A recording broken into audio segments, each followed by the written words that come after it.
그래서 매수매도에 대한 타점은 그렇게 중요하지 않은데 뭐가 중요하냐면 백테스팅이라는 게 중요해요. 백테스팅. 테스트를 백. 뭔 얘기냐면 과거를 테스팅하는 건데 예를 들어 이렇게 가는 거죠. 이거 헤드 앤 숄더라 불러요. 이 패턴을. 헤드 앤 숄더 라는 이 차트 패턴. 이렇게 됐을 때 여기서 매수거든요. 나는 이 패턴으로 이 그림이 나오면 난 매수할 거야.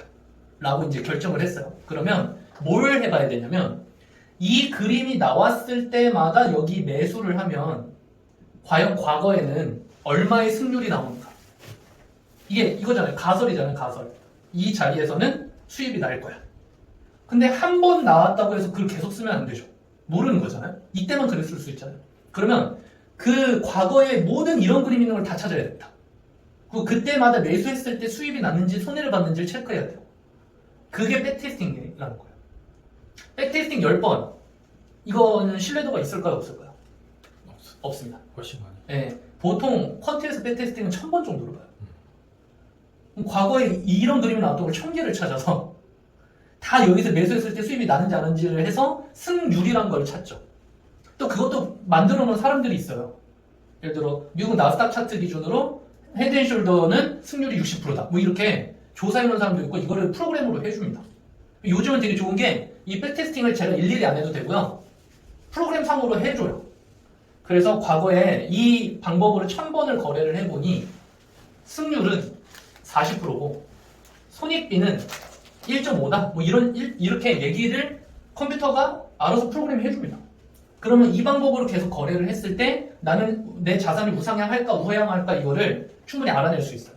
과거에는 이 백테스팅 자체가 너무 어렵고 대부분 어떻게 했냐면 이걸 엑셀로 수기 작업했어요. 저도 처음에 할 때 그랬어요. 전략 하나 만들고 과거에 1000번을 이 엑셀에 다 입력을 해요. 그 매수 타점이 나올 때마다. 그래서 승률이 몇 프로고 손익비가 몇인지를 계산을 했는데 요즘은 프로그램이 좋아져서 그냥 입력하면 바로 나옵니다. 과거 차트 다 자기가해서. 그러니까 이게 좋은 확률이 나오는 전략만 쓰는 거죠. 근데 이걸 고수들은요 경험적으로 알아요. 자기의 이 전략들이 승률이 높은지 낮은지 손익비가 좋은지 안 좋은지를 경험적으로 알아서 계속 써먹는 거죠. 여기까지가 이제 제가 트레이딩 하기 전에 알아야 되는 지식들로 이제 뽑아낸 건데 확률론과 연결된 거 아니에요? 그쵸. 이게 결국 확률놀이란 게 이게 결국 뭐냐면 확률 제가 옛날에 강의할 때 이걸 김연아 씨로 했는데 바꿔야 될 것 같아요. 김연아 씨가 결혼을 해버려서 제가 아이유랑 결혼할 확률이 얼마나 될까요? 우리나라에 아이유 씨랑 결혼할 만한 나이대 있는 남자 수 대충 500만에서 800만 명이거든요. 500만 명 중에 1 이게 확률이잖아요. 그렇죠. 아이유랑 결혼할 확률 500만 분의 1은요 로또 1등 확률하고 비슷합니다. 근데 로또 1등보다 아이유 씨의 결혼이 훨씬 낫습니다. 그렇죠? 어쨌거나 그러면 과연 나는 결혼할 수 있는가? 그럼 확률을 높여야겠죠. 어떻게 해요? 499만 9,999명을 죽이면 확률이 1에 가까워지는데 너무 잔인한 얘기고. 그러니까 확률이란 건 0하고 1 사이거든요. 결국 지구상에 절대적으로 안 되는 일도 없고 무조건 되는 일이란 것도 없더라고요. 그래서 우리는 되게 가능성이 높은 세상에 살아요. 그러니까 밑절본전이죠. 어쨌든 0하고 1 사이인데 아무것도 안 하면 확률이 0점. 네. 근데 뭐라도 하면 1에 가까워지니까. 근데 결국 투자라는 것도요 확률 안에 있는 겁니다. 그렇죠? 이런 자리에서 매수를 하면 무조건 수입이 난다. 그것도 0하고 1 사이의 얘기잖아요. 그렇죠? 부동산을 사면 무조건 돈을 번다. 이것도 0하고 1 사이잖아요. 그럼 우리가 할 일은 뭐냐? 이 확률을 높이는 거다.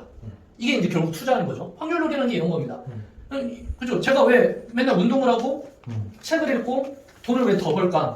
더 멋진 사람하고 결혼을 할 수 있는 확률을 높인다. 이렇게 얘기할 수도 있는 거죠. 아무것도 안 하고 있는데 좋은 사람을 만날 거다. 이건 0에 베팅하는 거니까.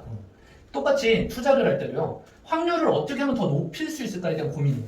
그러다 보니까 승률도 고민하고 손익비도 고민하고 비중도 고민하고 리스크 사이즈도 고민하게 되는 거죠. 근데 너무 많은 사람들이 실제 투자도 아니야. 거의 트레이딩을 해요. 트레이딩. 사고팔고 사고팔고를 하는데 이때 너무나 아무 생각 없이 확률을 높이는 방법조차 고민하지 않고 그냥 매수 매도한다라는 거죠. 그래서 투자 시장은 95%가 돈을 잃어요. 실제로 우리나라 증권 계좌를 딱 열어봤을 때 처음 는 돈 대비 자산이 1원이라도 올라가 있는 사람이 5%가 안 됐대요. 그러니까 주식 투자 계좌를 갖고 있는 사람 중에 100에 5명만 돈 벌고 얼마를 벌었지 모르지만 95%가 손해를 봤다는 거예요. 왜 그럴까? 이런 걸 가르치지 않아요. 네, 배우지 않아요. 사실 가르치는데 배우지 않아요.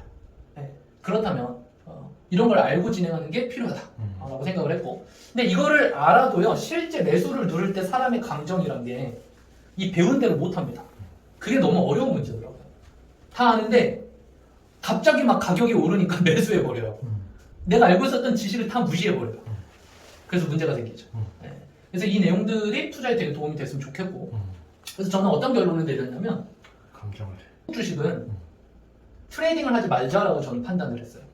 미국 주식은 저는 인베스팅을 합니다. 어떻게 하냐면 미국 자체에 투자하는 거예요. 아이디어는 이래요. 미국은 지구 1등. 미국이 망하면 지구가 망할 상황. 그럼 나는 미국 자체에 투자를 하자. 오케이, 좋아. 그럼 뭘 사야 되나? 미국에는 미국 주식 시장은 세 가지가 있습니다. 하나는 나스닥, 하나는 다우존스, 하나는 S&P. S&P 500 뭐 이렇게 얘기하죠. 보통 나스닥은 기술주, 테크주가 많이 들어가 있어요. 마이크로소프트, 구글, 애플 이런 테슬라 회사들이고, 다우랑 S&P는 좀 전통적인 회사들, 코카콜라 뭐 이런 회사들이 많이 들어가 있죠. 뭐 양쪽에 다 있는 회사들도 있고요. 저는 테크에 관심도 많고 지구의 미래를 이끄는 건 이쪽으로 생각해서 나스닥을 선택을 했고요. 나스닥의 수익률이 제일 좋아요. 100년치로 보면. 제 기억에 나스닥이 아마 1년에 9에서 11% 정도 상승을 했을 거예요. 10% 볼게요. 10%란, 매년 10% 상승한다는 얘기는 7년마다 2배가 된다는 얘기거든요. 제가 지난번에 얘기했던 건 72법칙이라는 게 있거든요. 아무튼 이 정도니까 14년에 4배, 21년에 8배, 28년에 16배 정도를 생각해 볼 수 있는 거죠. 자, 이 나스닥에 투자를 하자라고 했습니다. 나스닥에 있는 기업들을 다 사는 게 아니라 나스닥에 있는 1등부터 50등, 1등부터 100등 기업들을 묶어놓은 ETF가 있어요. ETF. 그게 티커가 QQQ예요. 티커라는 거는 그 ETF 이름이거든요. 그래서 미국 주식, 해외 주식 가서 QQQ라는 ETF를 사면 나스닥의 상위 100개의 기업을 한 번에 산 거랑 똑같아요. 그럼 나는 나스닥이라는 시장 자체에 투자를 하는 거죠. 근데 이제 미국은 레버리지 ETF라고 있어서 이 QQQ는 나스닥하고 똑같이 움직이니까 1년에 한 10% 정도 상승이 있을 건데, 연평균 상승을 100년으로 보면 이게 성이 안 찬다. QLD라는 게 있습니다. 얘는 뭐냐면 나스닥 전체 지수에 곱하기 2를 추종해요. 그러면 예상 수익률을 20% 이상을 볼 수 있겠죠? 실제로 QLD를 100년 동안 모으면 연평균 상승률이 25% 정도 돼요. 복리니까 좀 달라지죠. 3배짜리 ETF가 있습니다. 이게 TQQQ라는 거예요. 얘가 1% 오를 때 얘는 3% 오릅니다. 얘가 1% 떨어질 때 얘는 3% 떨어져요. 그래서 얘 연평균 상승률을 계산해보면 한 45%. 이 얘기는 뭐냐면 2년마다 2배가 된다. 물론 떨어질 때 엄청나게 떨어져요. 막 70%씩도 떨어져요. 근데 저는 얘를 모아가기로 결정을 했죠. 그래서 저는 TQQ 10,000개를 모으자, 이게 그냥 목표예요. 그냥 아무 때나 삽니다. 이 재밌는 게 토스에 증권 계좌가잖아요. 그러면 미국 주식을 하루에 뭐 $10씩 그냥 계속 자동으로 알아서 사게, 이런 거 설정해 놓을 수 있어요. 그럼 뭐 이런 걸 쓰셔도 되고, 뭐 증권사를 쓰셔도 되고, 아니면 내가 들어가서 매매를 해도 되고.